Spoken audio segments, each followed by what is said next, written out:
Welcome to the world of Nero Wolfe, the genius detective who never leaves his brownstone unless fate plays a particularly cruel hand. I'm Archie Goodwin, Wolfe's right-hand man, and tonight I'm pulling you into a case that had even Wolfe's eyebrows climbing, the vanishing of an heiress from the grandiose hotel. Grab a cozy spot, maybe a cup of coffee, and let's unravel this puzzle together. Oh, and stick around to the end. I'll need your help to figure out where we should take the next mystery.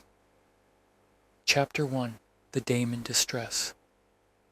It was a Tuesday, November 6, 1945, and the kind of dreary day that makes you want to pull the covers over your head and tell the world to take a hike. The brownstone on West 35th Street was quiet, save for the faint hum of Fritz Brenner, our chef, fussing over a pot roast in the kitchen. Nero Wolfe, all 280 pounds of him, was upstairs in the plant rooms, whispering sweet nothings to his orchids. Me! I was in the office, polishing my typewriter like it was a prized racehorse, mostly to keep from nodding off. The war was over, but the city still felt like it was catching its breath, and business was slower than a taxi cab in rush hour. Pause. Then the phone jangled, sharp enough to make me jump. I grabbed the receiver, expecting another bill collector, or maybe Saul Panzer with a hot tip on a poker game. Instead, a woman's voice came through. Crisp but trembling, like she was trying to hold herself together with sheer willpower. Mr. Wolfe? My name is Evelyn Carver, pronounced Carver. It's urgent. My sister, Beatrice Carver, has vanished from the grandiose hotel. I sat up straighter, my pulse kicking up a notch. The Carver name wasn't just anybody. It was Park Avenue royalty, the kind of money that bought private elevators and headlines in the Times. Beatrice Carver was the heiress to the Carver textile empire, a dame whose face graced society pages and whose fortune made men weak at the knees. If she'd gone missing, this wasn't just a case. It was a 5-alarm fire. Miss Carver, I said, keeping my tone smooth. Mr. Wolfe's tied up, but I'm his assistant, Archie Goodwin. Tell me more and I'll see if we can help. She hesitated, her breath catching like she was weighing whether to trust me. Beatrice checked into the grandiose last night under an alias, Clara Weston, pronounced Westun. She was meeting someone, but she wouldn't tell me who. This morning, her room was empty. Her clothes, her jewelry, her life all gone. The hotel staff swear they saw nothing, but I don't believe them. Please, Mr. Goodwin, I need Mr. Wolfe's help. I scribbled notes, my mind racing. An alias? A secret meeting? This was already smelling like trouble with a capital T. Can you come to the brownstone, say, in an hour? I'll be there, she said, and the line went dead. Pause for emphasis. Getting Nero Wolfe to take a case is like convincing a cat to take a bath. He's a genius, sure, but he's also a creature of habit, happiest with his orchids, his beer, and Fritz's cooking. I climbed the stairs to the plant rooms where the air was thick with humidity and the scent of exotic blooms. Wolfe was inspecting a Catalia hybrid, his massive frame draped in a yellow smock, his lips pursed like he was solving world peace. Boss, I said, leaning against the doorframe, we've got a live one. Beatrice Carver, textile heiress, vanished from the grandiose hotel. Her sister's coming over, and she's got that desperate tone that usually means a fat check. Wolfe didn't look up. Archie, I am occupied. This orchid is at a critical stage. So's this case, I shot back. Beatrice Carver's worth millions, and she's gone poof under an alias. You want to let the cops fumble this one? He grunted, which was as close to agreement as I'd get. Very well, have Fritz prepare coffee, and Archie, do not let this woman weep all over my office. Scene transition, sound of footsteps on stairs, then a doorbell chime. An hour later, the doorbell rang, and I opened it to find Evelyn Carver standing on the stoop, rain dripping from her umbrella. She was a tall brunette, maybe 30, with the kind of cheekbones that could cut glass and eyes red from crying. Her mink coat screamed money, but her twisted handkerchief said she was one frayed nerve from falling apart. I ushered her into the office, where Wolfe sat behind his desk, looking like a mountain in a pinstripe suit. Miss Carver, Wolfe said, his voice a low rumble, describe the circumstances of your sister's disappearance. Omit nothing. Evelyn sank into the red leather chair, her hands trembling. Beatrice checked into the grandiose hotel last night at 8 o'clock, room 1204, under the name Clara Weston. She told me she needed privacy, that she was meeting someone important. She wouldn't say who, but she was nervous, jumpy, like she was being watched. Pause. I leaned forward, pencil poised.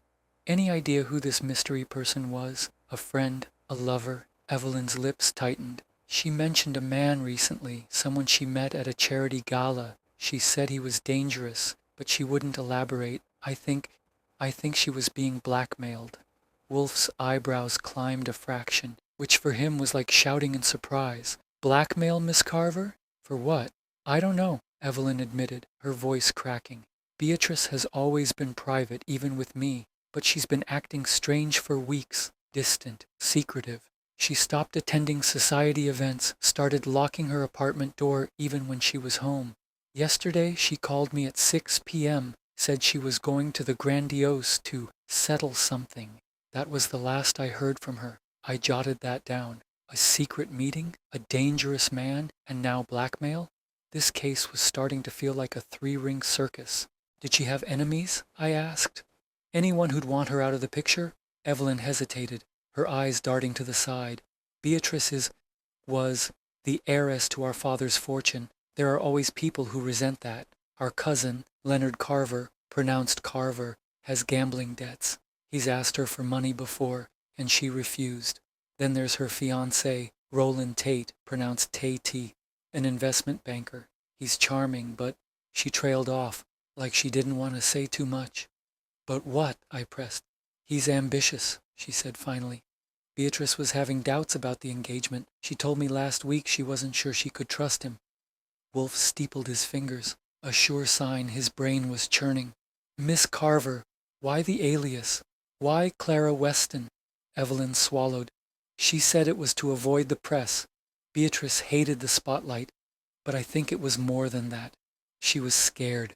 Pause for emphasis. I glanced at Wolfe, who was studying Evelyn like she was one of his orchids. Miss Carver, he said, you suspect foul play. Why? Because of this. She reached into her purse and pulled out a small folded note, its edges crumpled. She handed it to me and I unfolded it. The handwriting was neat, almost too perfect, and it read, leave $10,000 in the Grand Central Locker 47 by midnight, or the world will know your secret. Cliffhanger beat. I felt a chill that had nothing to do with the November rain. Blackmail, an alias, and a missing heiress. This was no ordinary Tuesday. Wolfe's eyes gleamed, and I knew he was hooked, whether he admitted it or not. Chapter 2. The Grandiose Hunt. The Grandiose Hotel loomed over Fifth Avenue like a marble palace, its gold-trimmed doors promising glamour and its shadows hiding trouble. It was Wednesday morning, November 7th, 1945, and the rain hadn't let up since Beatrice Carver vanished. Nero Wolfe, true to form, wasn't about to leave his brownstone, so it was up to me to play bloodhound. Armed with a torn diary page Evelyn had handed over, must meet C at midnight, trust no one. Central Park, the Bethesda fountain. I headed to the hotel, my fedora pulled low against the drizzle. Wolfe had been clear. Archie, find the trail. Hotels have eyes, and eyes talk. Pause. The lobby was a circus of wealth, bellhops darting, socialites preening, and the faint scent of cigar smoke mingling with Chanel No. 5. I made a beeline for the manager, Harold Finch, pronounced Finchy, a wiry guy with a mustache that looked like it was trying to escape his face. He was behind the front desk, sweating despite the November chill. Mr. Goodwin, Finch said, his voice high and nervous. I told Miss Carver everything. Miss Carver, checked into room 1204 at 8 p.m. Monday. Alone. No visitors, no calls. She was gone by morning. I leaned in, giving him my best hard stare. Nobody vanishes that clean. Finch. Someone saw something. Who worked the night shift? He fidgeted, adjusting his tie. Jimmy, the bellhop, and Maria Delgado, pronounced Delgado, the maid who cleaned 1204 at 6 a.m. But they're honest, I swear. I wasn't buying his choir boy act, but I let it slide. For now. Get me into that room, I said. Pause for emphasis. Room 1204 was on the 12th floor, a suite fit for a queen. Plush carpet, mahogany furniture, a view of Manhattan's skyline through rain-streaked windows. It was too pristine, like someone had scrubbed away any trace of Beatrice. No wrinkled sheets, no lipstick on a glass, nothing. I got down on my knees, checking under the bed, behind the dresser, anywhere a clue might hide. That's when I spotted it, a single pearl earring, tucked in a corner near the radiator, its delicate filigree catching the light. Clue number 1. I pocketed it and headed downstairs to find Jimmy, the bellhop, a lanky kid with freckles and a grin that said he knew more than he let on. Sure, I saw Miss Weston, he said, polishing a luggage cart. She was in the Starlight Lounge Monday night, listening to the jazz band. Left around 11, headed to her room. Didn't see her after that. Anyone with her? I asked, watching his eyes. Jimmy shrugged, but his grin faltered. Some guy in a gray fedora was hanging around the lounge, kept staring at her table, didn't catch his name. Clue number 2. The man in the gray fedora. My gut said he was trouble, but hunches don't pay the bills. Scene transition, sound of a saxophone riff, fading into footsteps on a wet sidewalk. Back at the brownstone, I showed Wolfe the pearl earring. He was in his office sipping a beer and glaring at a crossword puzzle like it had insulted his orchids. Evelyn Carver was there too, hovering like a moth near a flame. I handed her the earring. Beatrice's? Her face went pale as she nodded. Yes, she wore those pearls every day, a gift from our father before he died. Wolfe set down his beer, his eyes narrowing. Miss Carver, you neglected to mention your sister's presence in the Starlight Lounge. Why? Evelyn's hands twisted her handkerchief. I didn't know she was there. She told me she was meeting someone in her room, not the lounge. I caught a flicker in her expression. Nerves or something else? What about this C from the diary? I asked. Any guesses? She shook her head too quickly. No, she never mentioned anyone by that initial. Wolfe grunted, which meant he smelled a rat. Archie, pursue the lounge lead and investigate this man in the fedora discreetly. Pause. I hit the streets again, this time to the Starlight Lounge, the Grandiosa's basement jazz club. It was early afternoon, but the place was already alive with the clink of glasses and the wail of a trumpet. The bartender, a grizzled guy named Sal, no last name needed, remembered Beatrice. Pretty dame, blonde, sat alone at a corner table Monday night, he said, wiping down the bar. Ordered a martini, barely touched it, kept checking her watch, like she was waiting for someone. See a guy in a gray fedora? I asked. Sal nodded. Yeah, he was at the bar, nursing a whiskey. Left right after she did. Didn't like his vibe. Too slick, you know. I pressed Sal for more, but he clammed up, claiming a customer needed him. Red herring or lead? I'd need more to go on. Scene transition. Sound of a trumpet fading into the clatter of a typewriter. Back at the brownstone, I dug into Beatrice's life like a prospector hunting gold. First up was her fiancé, Roland Tate, pronounced Tay-T, the investment banker Evelyn mentioned. I tracked him down at his Wall Street office, a mahogany and leather setup that screamed money. Roland was tall, with a smile too polished for my taste, and eyes that didn't quite meet mine. Beatrice was stressed, he said, lighting a cigarette. She'd been getting odd letters, anonymous ones. I told her to ignore them, but she was rattled. Letters? I said, keeping my tone casual. Got any lying around? He shook his head. She burned them, said they were nonsense, but I think they scared her. Red herring number 1.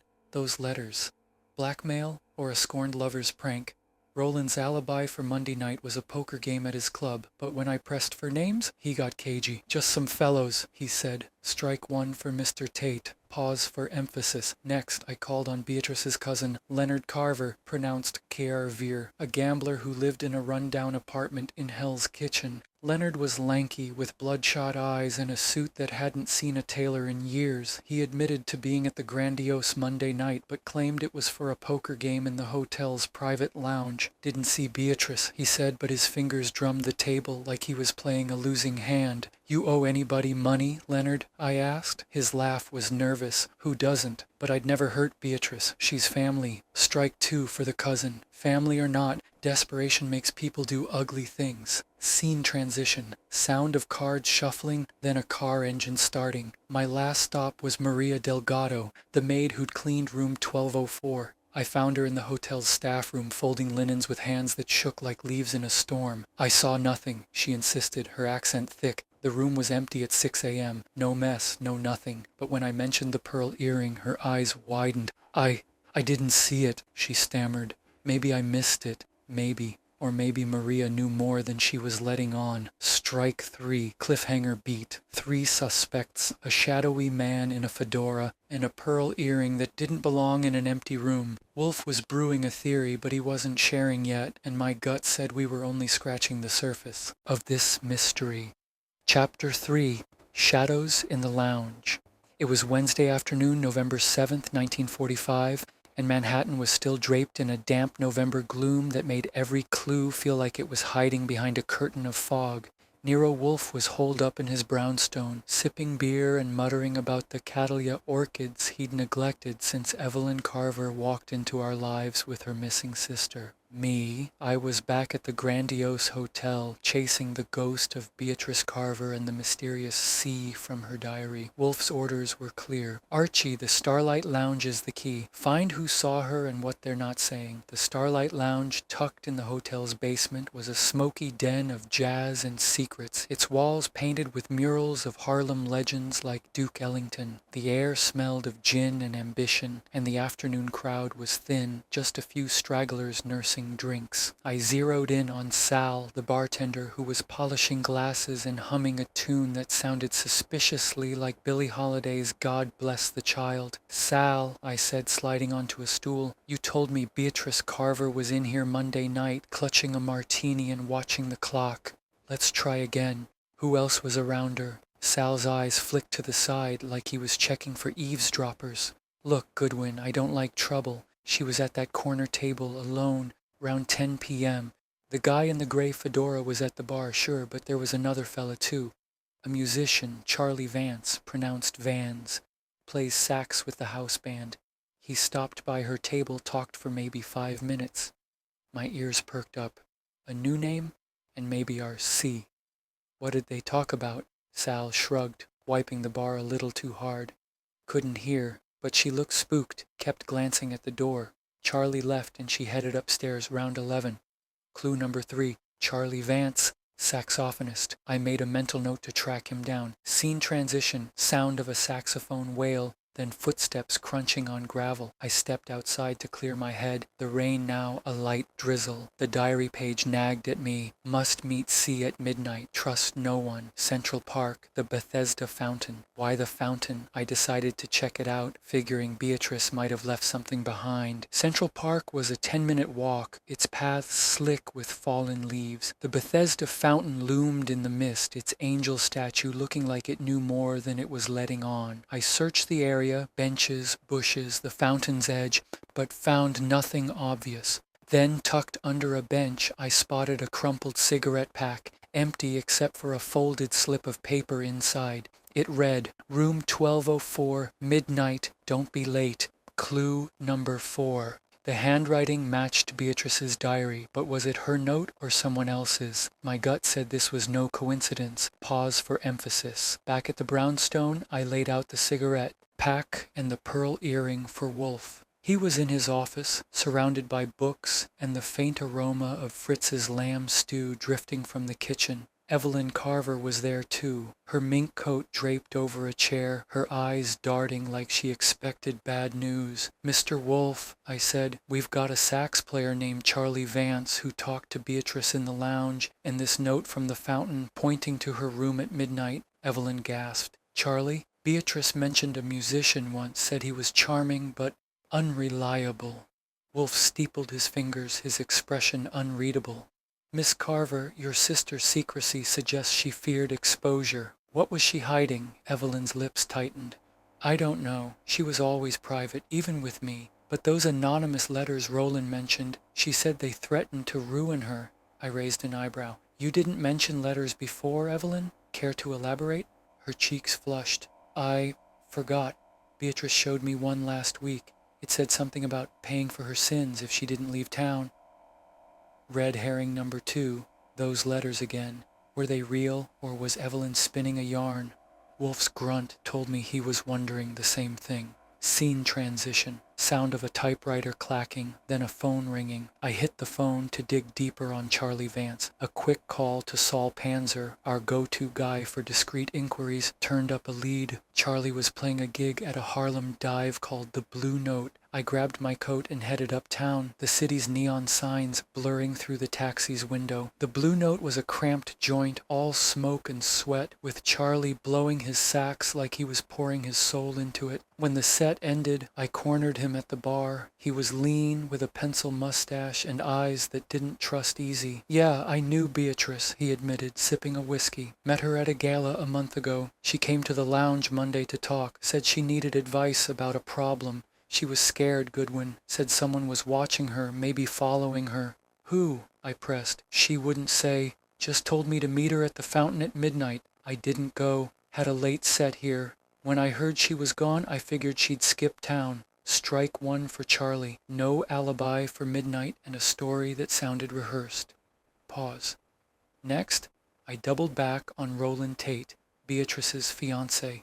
I caught him at his club, a ritzy spot on Park Avenue where the air smelled of money and cigars. He was playing cards, his smile as smooth as ever. Goodwin, you're persistent, he said, dealing a hand. I told you I was here Monday night, winning at poker. Names, I said, leaning close. Who can vouch for you?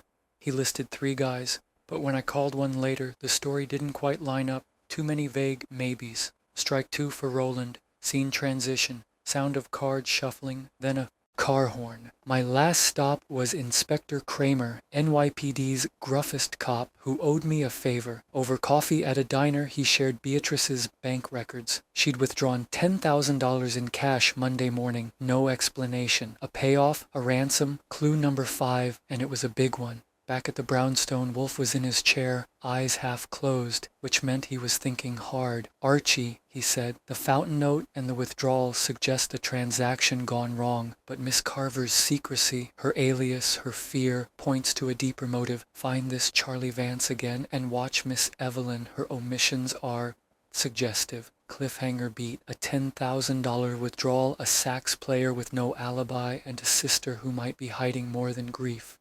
The puzzle was growing and Wolfe's brain was just getting warmed up. Chapter 4.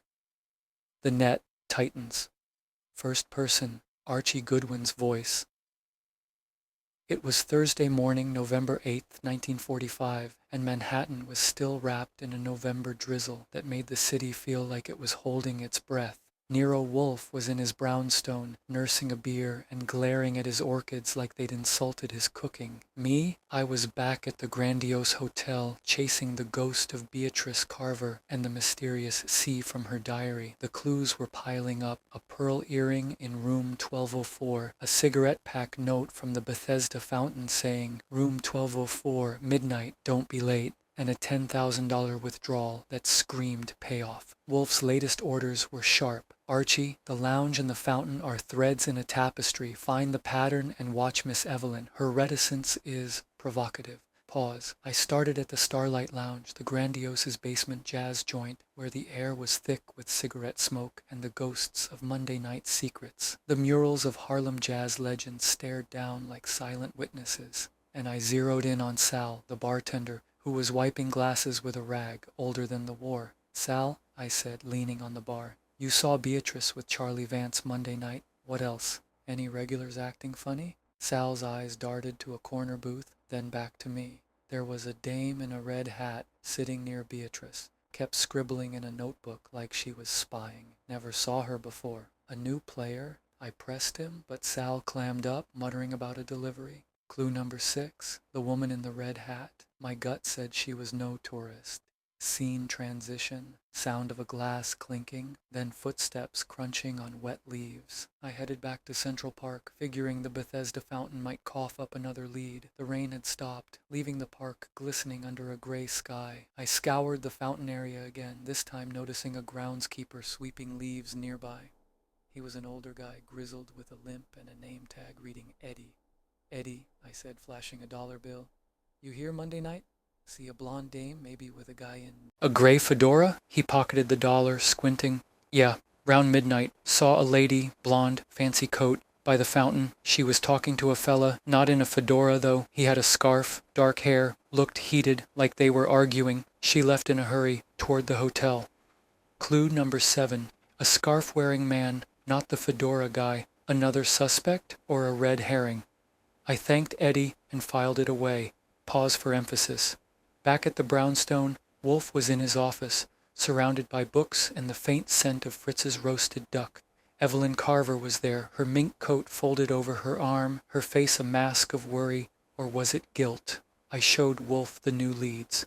A woman in a red hat spying in the lounge, and a groundskeeper saw Beatrice arguing with a scarf guy at the fountain. Evelyn's hand froze on her handbag. A woman? Beatrice didn't mention any women. And who's this man with a scarf? Wolfe's eyes narrowed. Miss Carver, your sister's diary mentioned trust no one, yet you withhold details. Why? Evelyn flushed. I'm not withholding. I told you about the letters, those threats Beatrice burned. I don't know anything else. I caught a tremor in her voice like she was reciting lines. Evelyn, I said, you slipped up last time mentioning Beatrice's pearls before we showed you the earring. What else aren't you saying? She stood, her eyes flashing. I'm trying to find my sister, Mr. Goodwin. If you don't trust me, maybe I should hire someone else. Wolfe raised a hand. Sit, Miss Carver. Archie, pursue this woman in the red hat and find Mr. Vance again. His story is incomplete. Scene transition, sound of a chair creaking, then a phone ringing. I tracked Charlie Vance to a rehearsal at the Blue Note in Harlem, where the air was thick with sweat and saxophone riffs. He was polishing his sax, his pencil mustache twitching when he saw me. Goodwin, I told you everything. I didn't go to the fountain.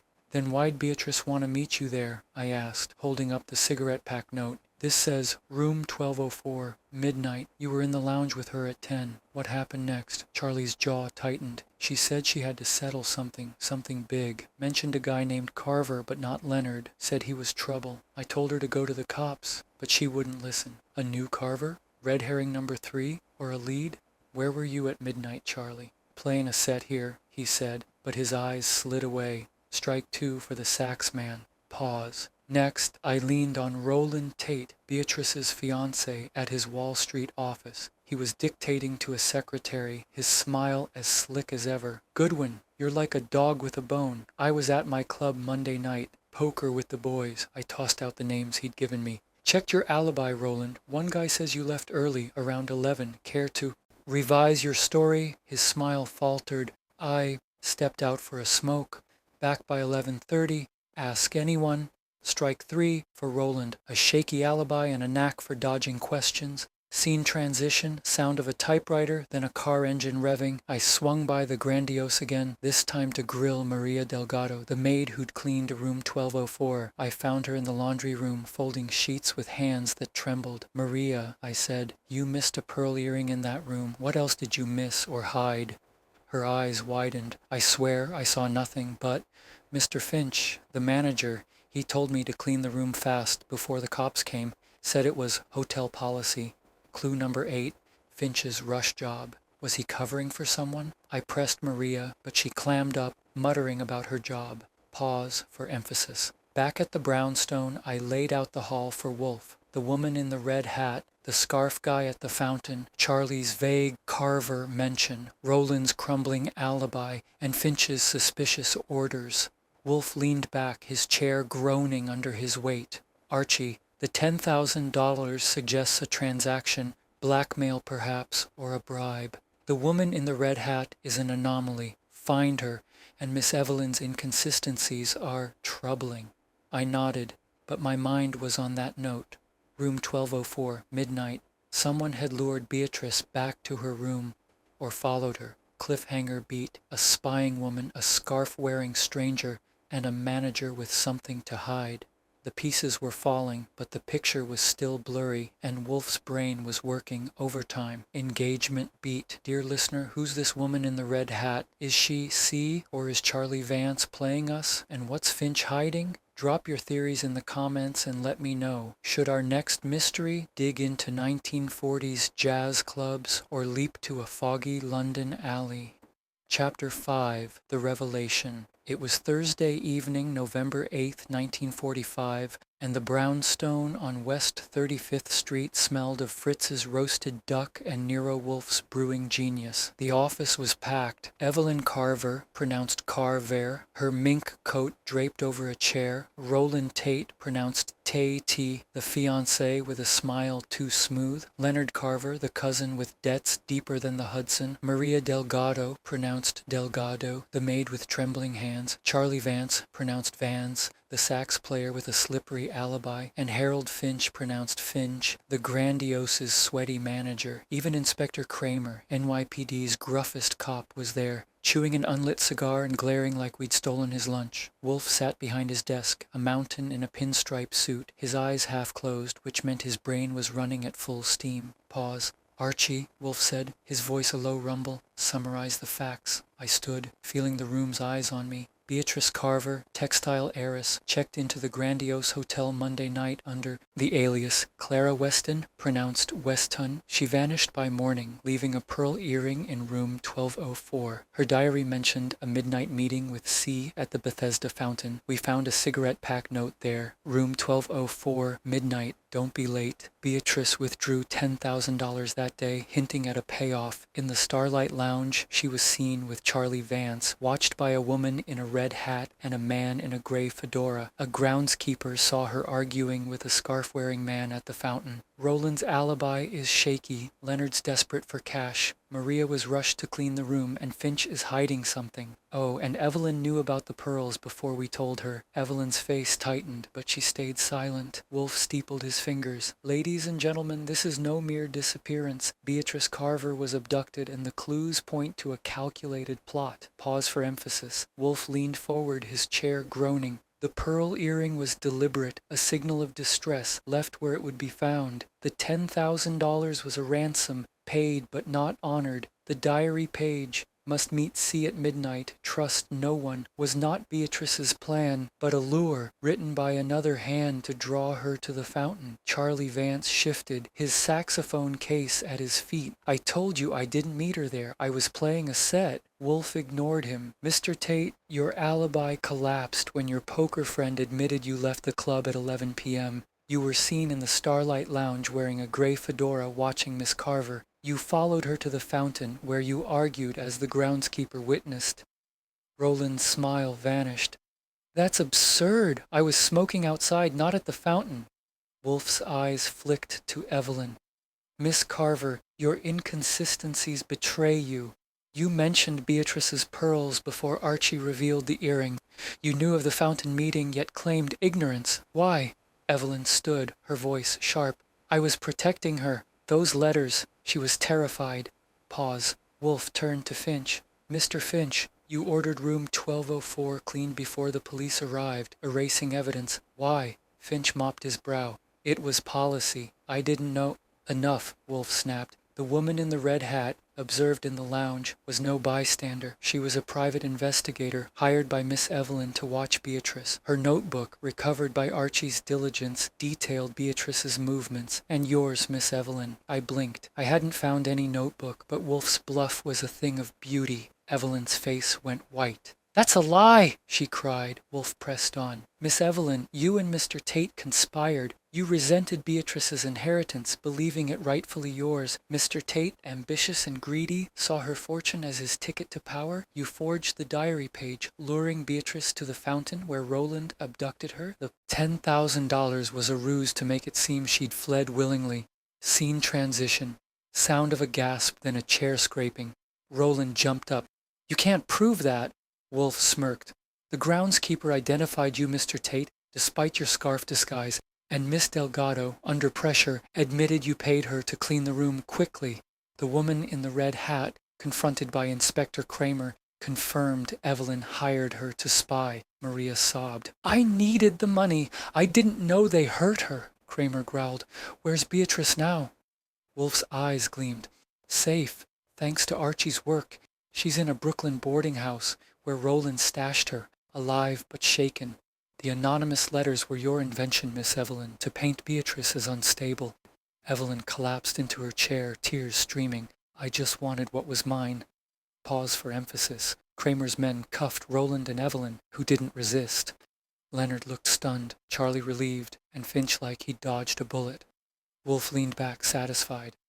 Archie, the fee will cover a new orchid hybrid. Satisfactory. I grinned. Leonard's debts and Charlie's romance were red herrings, distractions from Roland and Evelyn's greed. Beatrice was back, justice was served, and the Brownstones' bank account was fatter than Wolfe's waistline. Resolution beat. The case was closed, but Manhattan's shadows never rest. Wolfe was already eyeing his orchids, ready to forget the whole mess, but I knew another puzzle was just around the corner. Engagement beat. Dear listener, what did you think of that twist? Did you spot Evelyn's betrayal early? Drop your thoughts in the comments and let me know. Where should our next Nero Wolfe mystery take us? A 1940s speakeasy caper or a Victorian London riddle? Like, subscribe, and hit that bell to join the next chase. Chapter 6. The Aftermath. First person, Archie Goodwin's voice. It was Friday morning, November 9th, 1945, and the brownstone on West 35th Street felt like a sanctuary after the whirlwind of the Carver case. The air smelled of Fritz Brenner's coffee and fresh-baked brioche, and Nero Wolfe was in his office, cradling a beer and flipping through a book on orchid hybridization like the world hadn't just tilted. Me? I was at my desk, typing up the case report, trying to make sense of a week that had spun from a missing heiress to a full-blown conspiracy. Beatrice Carver was back in her Park Avenue penthouse, safe but rattled. Evelyn Carver, pronounced Carver, and Roland Tate, pronounced Tay-T, were in custody, facing charges of kidnapping and extortion. The grandiose hotel was crawling with cops, and I was ready for a nap until Wolfe decided to stir the pot again. Pause. The morning paper spread across my desk had the story splashed on page 1. Heiress rescued, sister and fiancé arrested. The Times didn't mention Wolfe, of course. Inspector Kramer, pronounced Kramer, took the credit. As usual, I tossed the paper aside and leaned back, replaying the case. The pearl earring in room 1204, the diary page about C at the Bethesda fountain, the cigarette pack note saying, room 1204, midnight, don't be late. All pieces of a puzzle Wolfe had snapped together. Evelyn's jealousy and Roland's greed had driven them to fake a blackmail scheme, forge the diary, and stash Beatrice in Brooklyn, hoping to control her fortune. The woman in the red hat, a private investigator hired by Evelyn, had been a clever distraction, while Leonard Carver's debts and Charlie Vance's romance were just noise in the signal. I looked at Wolfe, who was underlining a passage about Phalaenopsis orchids. Boss, I said, Beatrice is safe, the bad guys are locked up, and the check's in the mail. Can we call this one a win and take a day off? Wolfe grunted, which meant no. Archie, satisfaction is fleeting. The Carver case revealed a flaw in human nature.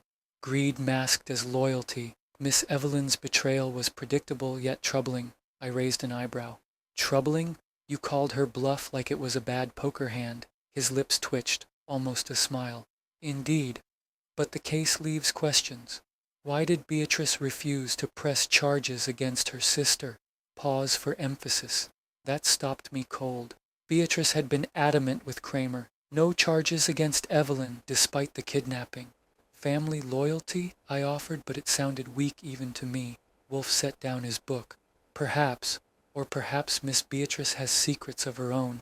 Arrange a meeting with her, Archie, discreetly. Scene transition. Sound of a phone ringing, then footsteps on a city sidewalk. I tracked Beatrice Carver to her penthouse on Park Avenue, a marble and gold palace that made the grandiose look like a boarding house.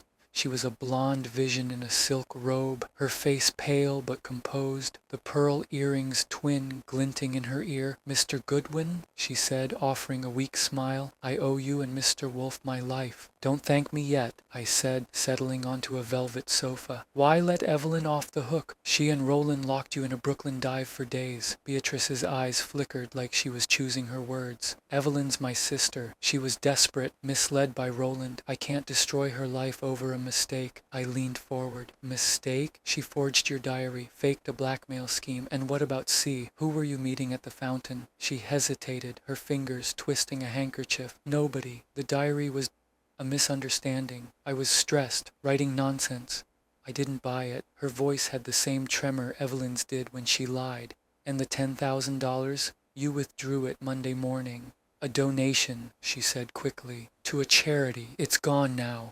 Strike one for Beatrice. Charity, my foot. I left the penthouse with more questions than answers. Pause. Back at the brownstone, I filled Wolfe in. He was sipping a second beer, his eyes half closed. Miss Beatrice is concealing something, he said. Her refusal to prosecute suggests a deeper motive, perhaps a secret she fears exposing. I nodded. And Charlie Vance? Pronounced Vanishes?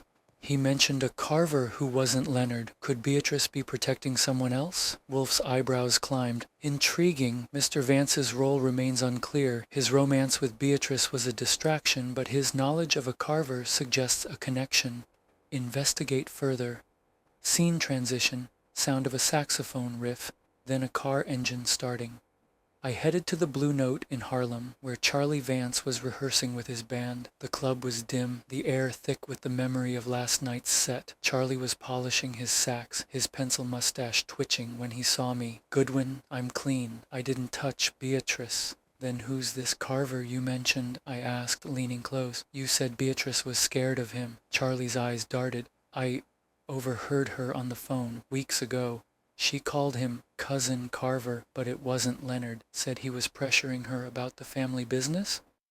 Clue number 9, a mysterious Cousin Carver. Red herring or key player? Where were you really at midnight Monday, Charlie? He sighed. Okay, I was at the fountain, but Beatrice never showed. I waited, then left. Swear it. Strike 2 for Charlie. His story was shakier than a bad martini. Pause for emphasis. I swung by the grandiose to squeeze Harold Finch, the manager, one last time. He was in his office, sweating like he'd run a marathon. Mr. Finch, I said, you rushed Maria to clean room 1204. Who were you covering for? He stammered, nobody. It was policy. I leaned in, channeling Wolfe's glare. Maria said you got a call right before. From who? Finch's face crumpled. A woman, didn't give her name, said to clean the room fast or I'd regret it. Clue number 10, an anonymous woman. The red hat, PI, or someone new. I left Finch mopping his brow and headed back to Wolfe. Scene transition. Sound of a door slamming, then a typewriter clacking. Wolfe was in his chair, surrounded by orchid catalogs. Archie, this Cousin Carver, and the anonymous caller suggest a shadow behind the plot. Miss Beatrice's silence is the key. Invite her here tomorrow. I grinned. You think she's hiding a family secret? Wolfe grunted. I think, Archie, that Manhattan's shadows are never empty. Cliffhanger beat. Just when I thought the case was closed, a new name, Cousin Carver, and a mysterious caller were pulling us back in. Beatrice was safe, but her secrets were still out there, and Wolfe's nose was twitching for a fresh puzzle. Chapter 7. The Shadow of Cousin Carver, first person. Archie Goodwin's voice. It was Saturday morning, November 10th, 1945, and the brownstone on West 35th Street was as quiet as a church, except for Fritz Brenner's clanging pots in the kitchen, whipping up a breakfast of eggs Benedict that could make a saint weep. Nero Wolfe was upstairs in the plant rooms, fussing over his orchids while I was at my desk, staring at the case file for Beatrice Carver. We'd found her in a Brooklyn boarding house, outsmarted her scheming sister Evelyn Carver, pronounced Carver, and her greedy fiancé Roland Tate, pronounced Tay-T. But Beatrice's refusal to press charges and Charlie Vance's mention of a Cousin Carver had left a bad taste. Then there was that anonymous caller who'd spooked Harold Finch, pronounced Finch, the grandiose's manager, into scrubbing room 1204 clean. Wolfe smelled a new case, and I wasn't betting against him. Pause. The phone jangled, shattering the morning calm. I grabbed it, expecting a bill collector or maybe Saul Panzer with a hot tip. Instead, it was Beatrice Carver herself, her voice low and urgent. Mr. Goodwin, I need to see Mr. Wolfe. It's urgent. Someone's been following me since I got back. My pulse kicked up. Following you? Who? I don't know, she said, her breath catching. A man, tall, always in a dark coat. I saw him outside my penthouse last night and again this morning near Central Park. Please, can you help? Be here in an hour, I said, already scribbling notes. A new stalker? This case was growing legs again. Pause for emphasis. I climbed the stairs to the plant rooms, where Wolfe was inspecting a dendrobium, his yellow smock clashing with his scowl. Boss, I said. Beatrice Carver's coming over. Says she's being tailed by a guy in a dark coat. Sounds like our Cousin Carver might be more than a ghost. Wolfe grunted, which meant he was listening. Archie, This cousin Carver intrigues me. Arrange the meeting and inquire about her family discreetly. Scene transition. Sound of a doorbell chime, then footsteps on a marble floor. Beatrice arrived at the brownstone at noon, her blonde hair tucked under a scarf, her eyes darting like a hunted deer's. She wore the twin to the pearl earring we'd found in room 1204, a reminder of her ordeal. Wolfe sat in his custom chair, a beer at his elbow, looking like a Buddha sizing up a sinner. "Miss Carver," Wolfe said, his voice a low rumble, "describe this man following you." Beatrice twisted a handkerchief, her voice shaky. Tall, thin, always in a long dark coat and a low-brimmed hat. I first noticed him Tuesday, outside my penthouse. Last night he was near the Bethesda fountain, just standing there watching. I raised an eyebrow. The fountain again. "Any chance he's this cousin Carver Charlie Vance mentioned?" Her face paled. "I don't know any cousin Carver. My only cousin is Leonard." Wolfe's eyes narrowed. "Miss Carver, you withheld information during your abduction. Your diary mentioned C, and you refused to prosecute your sister. Who are you protecting?" Beatrice's lips trembled. "Nobody. I just want this to end." Strike one for Beatrice. Her denials were as flimsy as a dime store novel. Pause. Wolfe leaned back. "Archie, investigate this dark-coated man and revisit Mr. Vance. His reference to cousin Carver was no accident." I headed back to the Blue Note in Harlem, where Charlie Vance, pronounced Van S., was tuning his sax, the air thick with the tang of whiskey and cigarette smoke. His pencil mustache twitched when he saw me. "Goodwin, I'm done with this. I told you everything." "Not quite," I said, holding up a photo of Beatrice. "You mentioned a cousin Carver she was scared of. Now she's got a stalker in a dark coat. Spill it." Charlie's eyes flicked to the bar. "All I know is what I heard. Beatrice got a call at the lounge Monday before she vanished. She called the guy cousin, but it wasn't Leonard. Said he was after her shares in the Carver textile empire." Clue number 1, a fight over shares. "Where were you when she was at the fountain, Charlie?" He sighed. "I told you, I waited. She didn't show. But I saw a guy there. Tall, dark coat, hat pulled low. He left when I did." Clue number 2, the dark-coated man. Charlie's story was holding, but barely. Scene transition, sound of a saxophone fading into footsteps on a wet sidewalk. I swung by the grandiose hotel to grill Harold Finch again. He was in the lobby, directing bellhops like a nervous ringmaster. "Mr. Finch," I said, "that anonymous caller who told you to clean room 1204, any chance it was a man, maybe with a deep voice?" Finch's mustache quivered. I think it was a woman, but the line was bad. They called from a payphone near Central Park. I swear that's all I know." Clue number 3, a payphone near the park. Was it the dark-coated man or someone else? Pause for emphasis. Next, I tracked down Leonard Carver, pronounced Carver, at his Hell's Kitchen dive, hoping to shake loose any family dirt. He was nursing a coffee, his eyes bloodshot from a late night. "Leonard," I said, "Beatrice is being followed, and someone named Cousin Carver keeps popping up. Who is he?" Leonard's cup rattled. "No idea. I'm her only cousin. Maybe it's a nickname, some guy after her money. The textile business is cutthroat. Always has been." Red herring number 1, a business rival? Leonard's debts made him a lousy witness, but his fear seemed real. Scene transition, sound of a coffee cup clinking, then a car horn. Back at the brownstone, I laid out the hall for Wolfe, the dark-coated stalker, Charlie's story about textile shares, and the payphone call. Wolfe was sipping beer, his eyes half closed. "Archie, the Carver empire is the key. Miss Beatrice's reticence suggests a family secret, perhaps tied to this cousin Carver. Check her father's business records and find this stalker." I nodded, but my mind was on that payphone. Central Park was a big place, but a call from there tied to the fountain. I called Saul Panzer, our best shadow, to stake out the park and spot any tall guys in dark coats. Pause. That evening, Beatrice called again, her voice a whisper. "Mr. Goodwin, I found something in my mailbox. An envelope. No name. Inside was a key, marked Carver Vault." Clue number 4, a mysterious key. "Bring it over," I said, my gut telling me this was no coincidence. Beatrice arrived clutching a small brass key, its tag engraved with Carver Vault. Wolfe examined it, his fingers delicate despite his bulk. "Miss Carver," he said, "this key suggests a hidden asset, perhaps what your cousin Carver seeks. Where is this vault?" "I don't know," she admitted, her eyes wide. "Father never mentioned it. Strike two for Beatrice." Wolfe's grunt said he wasn't buying it either. Cliffhanger beat. A stalker in a dark coat, a key to an unknown vault, and a cousin Carver who wasn't family. The Carver case was supposed to be closed, but a new mystery was clawing its way out, and Wolfe's brain was already in overdrive. Chapter 8. The Vault's Secret.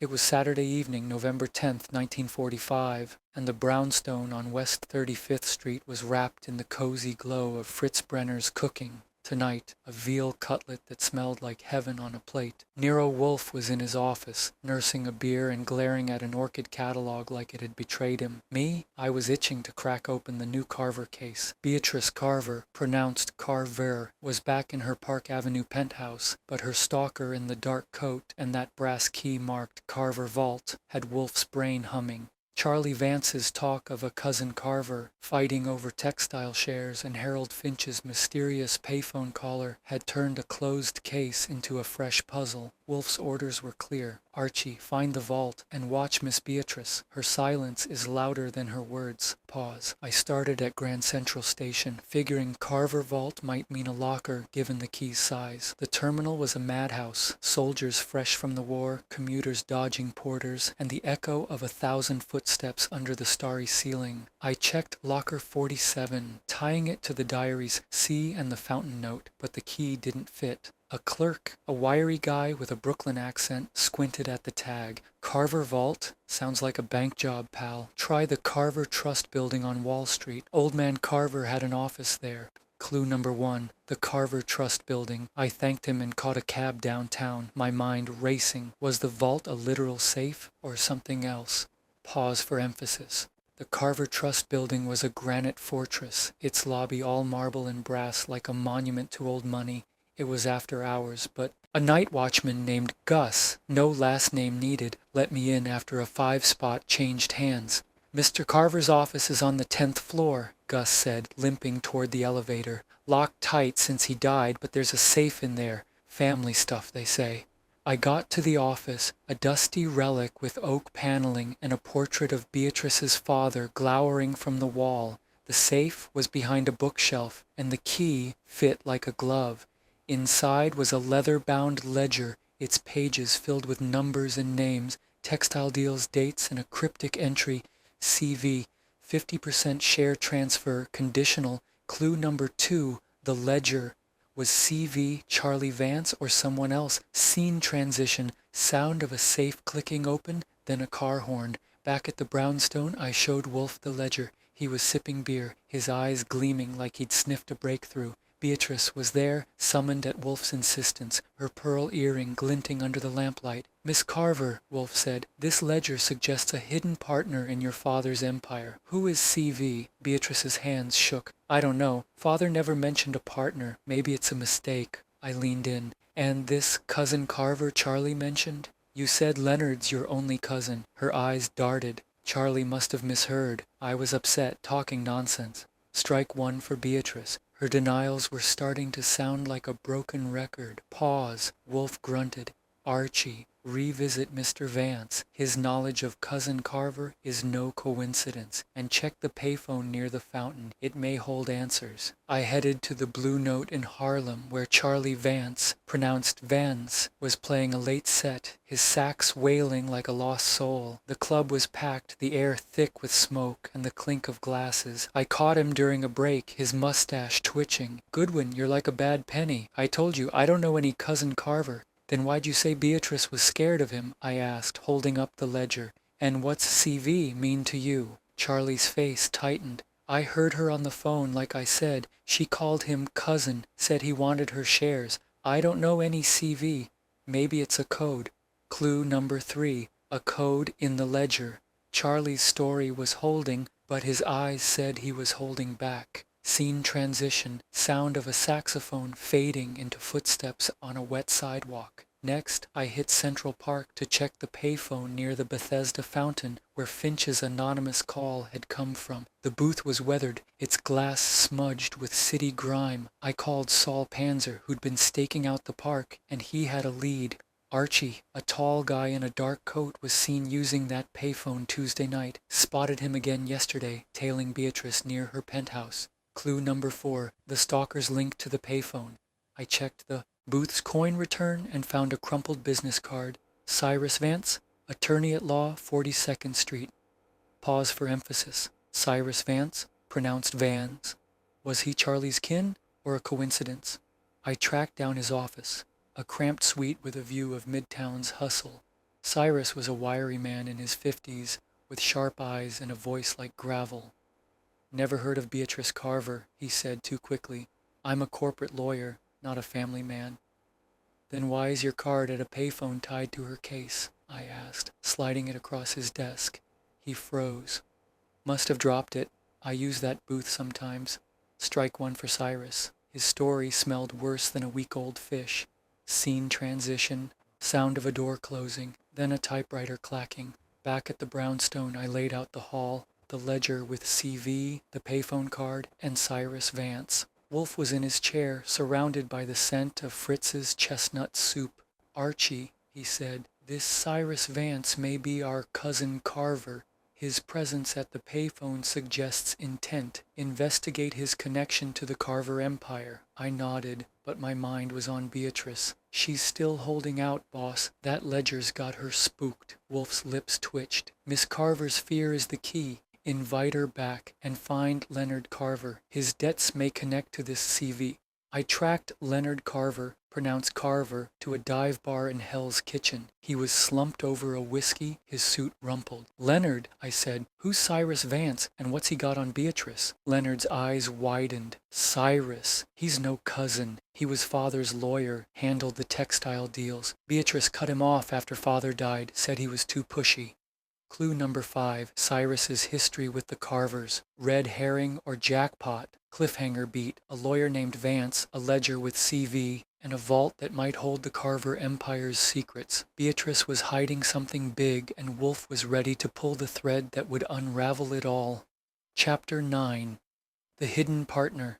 It was Sunday morning, November 11th, 1945, and the brownstone on West 35th Street was wrapped in the warm scent of Fritz Brenner's cinnamon rolls fresh from the oven. Nero Wolfe was in his office, sipping a beer and leafing through a ledger we'd pulled from the Carver Trust Building's safe, a leather-bound book with CV, 50% share transfer, conditional, scrawled in it. Beatrice Carver's stalker, a tall man in a dark coat, and a business card from Cyrus Vance, pronounced Vanis, a lawyer with a shaky story, had turned our closed case into a live wire. Charlie Vance's talk of a cousin Carver fighting for textile shares and a payphone call near the Bethesda fountain had Wolfe's brain churning. His orders were blunt. Archie, find this CV. And press Miss Beatrice. Her evasions are intolerable. Pause. I started at Beatrice's Park Avenue penthouse, hoping to shake loose some truth. She answered the door in a silk blouse, her pearl earring glinting like a badge of survival. Her eyes were tired, shadowed by the week's ordeal. Mr. Goodwin, she said, her voice low, I told you everything. There's no cousin Carver.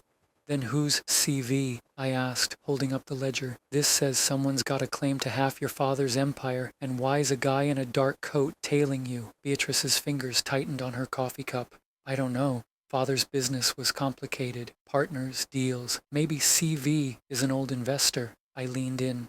And the vault key? You said you didn't know about it, but your handwriting was on that diary page. See at midnight.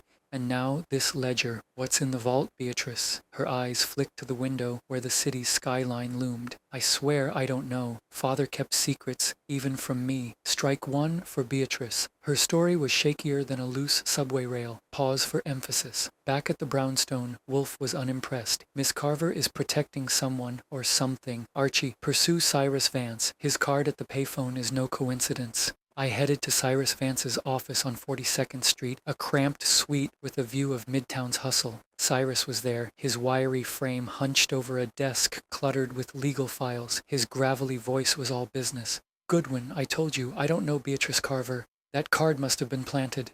Then why's your name tied to a payphone call that spooked the Grandiosa's manager? I asked, tossing the card on his desk. And what's CV mean to you? His eyes narrowed. CV? Could be anything. Client initials, a code. I handle corporate accounts, not family dramas. Clue number 1, Cyrus's dodge on CV. I pressed harder. You ever work for Beatrice's father? He hesitated just a beat. Years ago, maybe. Carver Textiles had lots of lawyers. Strike one for Cyrus. His hesitation smelled like a lie.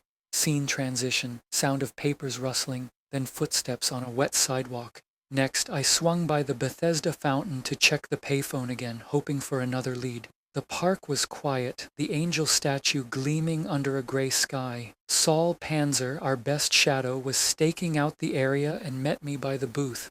Archie, he said, that dark-coated guy was back last night using the payphone. I trailed him to a flop house on the Bowery. Name's Clarence Vernon, pronounced Vernon. Ex-con, petty theft, works odd jobs. Clue number 2, Clarence Vernon, our stalker. Was he CV? I headed to the Bowery, a grim stretch of cheap bars and boarded-up shops. Clarence was in a dive called the Rusty Anchor, nursing a beer. He was tall, gaunt, with a dark coat and a hat pulled low. Yeah, I followed the Carver dame, he admitted after a 10-spot loosened his tongue. Some lawyer hired me to keep tabs on her. Didn't give a name, paid cash. Clue number 3, an anonymous lawyer, Cyrus Vance or someone else? Pause. I doubled back to Charlie Vance, pronounced Vans, at the Blue Note in Harlem, where the air was thick with jazz and cigarette smoke. He was tuning his sax, his eyes wary. Goodwin, I'm clean. I don't know this Clarence guy. Then why'd Beatrice mention a cousin Carver on the phone? I asked. And what's CV to you? Charlie's fingers froze on his sax. I told you she was scared of some guy tied to her father's business. Maybe CV is Clarence Vernon. I heard her say Vernon once on a call. Clue number 4, a name drop. Was Clarence cousin Carver? Scene transition, sound of a saxophone riff fading into a car engine. I tracked Leonard Carver, pronounced Carver, to his Hell's Kitchen apartment, hoping he'd shed light on the family business. He was slumped on a couch, his face haggard.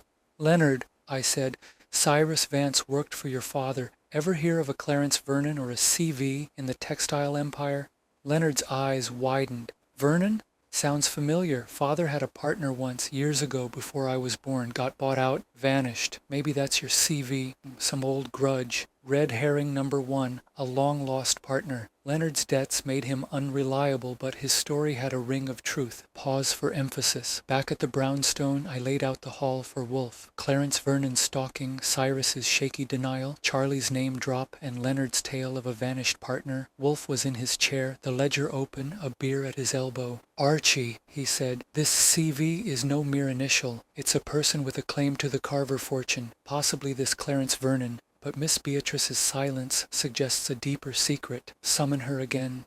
I called Beatrice, who arrived an hour later, her face pale. Miss Carver, Wolfe said, Clarence Vernon is following you. Is he the CV in your father's ledger? Beatrice gasped. Vernon? He was father's old partner, disowned after a scandal. I thought he was dead. Clue number 5, a disowned partner. Wolfe's eyes gleamed. And the vault? What does it hide? I don't know, she whispered, but her trembling hand said otherwise. Cliffhanger beat. A disowned partner, a stalker with a grudge, and a vault that might hold the Carver Empire's darkest secret. Wolfe was closing in, but Beatrice's lies were keeping the truth just out of reach. Chapter 10.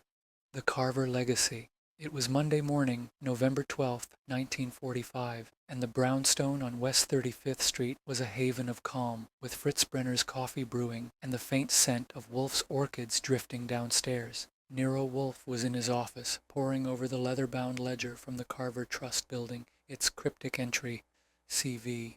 50% share transfer, conditional, taunting us. Beatrice Carver, pronounced Carver, was still dodging questions about the vault key, while Clarence Vernon, pronounced Vernon, the dark-coated stalker, and Cyrus Vance, pronounced Vans, the shady lawyer, had turned our closed case into a live wire. Charlie Vance's talk of a cousin Carver and Leonard Carver's hint of a disowned partner had Wolfe's brain in overdrive. His orders were sharp. Archie, find this CV. and press Miss Beatrice harder. Her silence is a wall we must breach. Pause. I started at Beatrice's Park Avenue penthouse, where the city's skyline sparkled through her windows like a taunt. She was in a wool dress, her pearl earring catching the light, her face pale but defiant. "Mr. Goodwin," she said, her voice tight. "I told you, I don't know any CV or this Clarence Vernon." "Then why's he tailing you?" I asked, holding up the ledger. "This says someone's got a claim to half your father's textile empire, and you're scared. Your hands haven't stopped shaking." Beatrice's fingers froze on her necklace. "It's the stress. After Evelyn and Roland, I'm jumpy, but father's partners are long gone." I leaned in. "And the vault? You said it was news to you, but Clarence Vernon was hired to watch you. Who's he working for?" Her eyes flicked away. "I don't know. Maybe it's about the business, competitors, old grudges." Clue number 1. A possible business rival. Strike 1 for Beatrice. Her evasions were as old as the hills, and twice as stubborn. Pause for emphasis.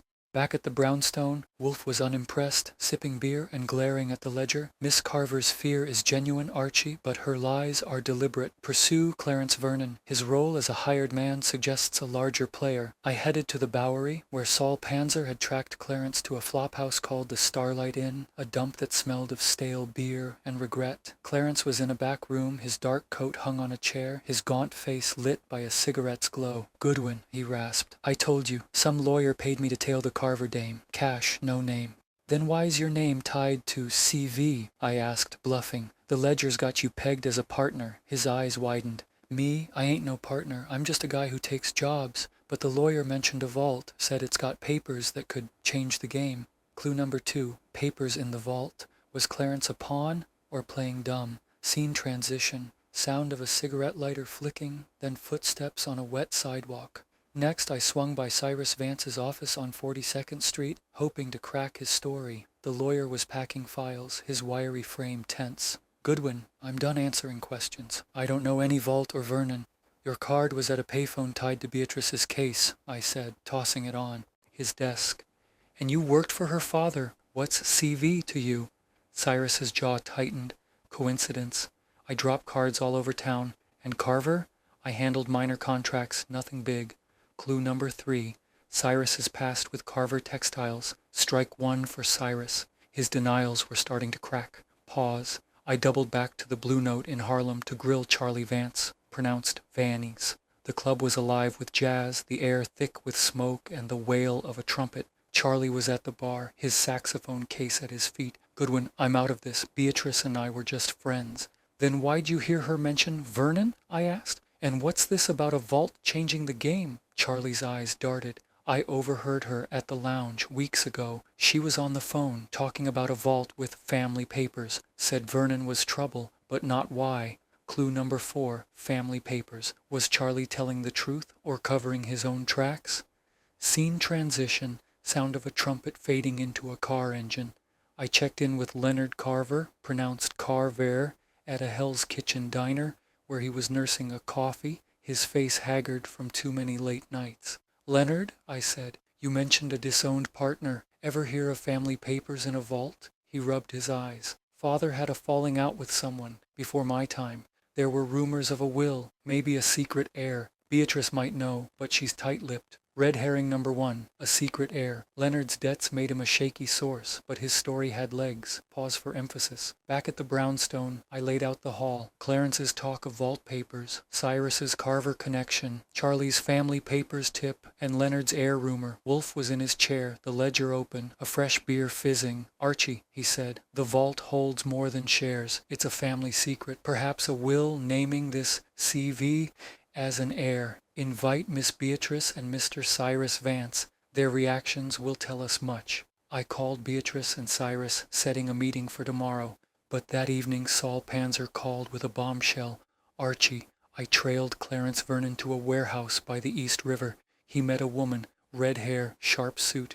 They were arguing about the vault and a new will." Clue number 5. A red-haired woman. Was she the woman in the red hat from the Starlight Lounge back in play? Cliffhanger beat. A vault full of family secrets, a disowned heir, and a mysterious red-haired woman. Wolfe was closing in, but the Carver legacy was a puzzle with pieces still missing, and Beatrice's silence was louder than ever.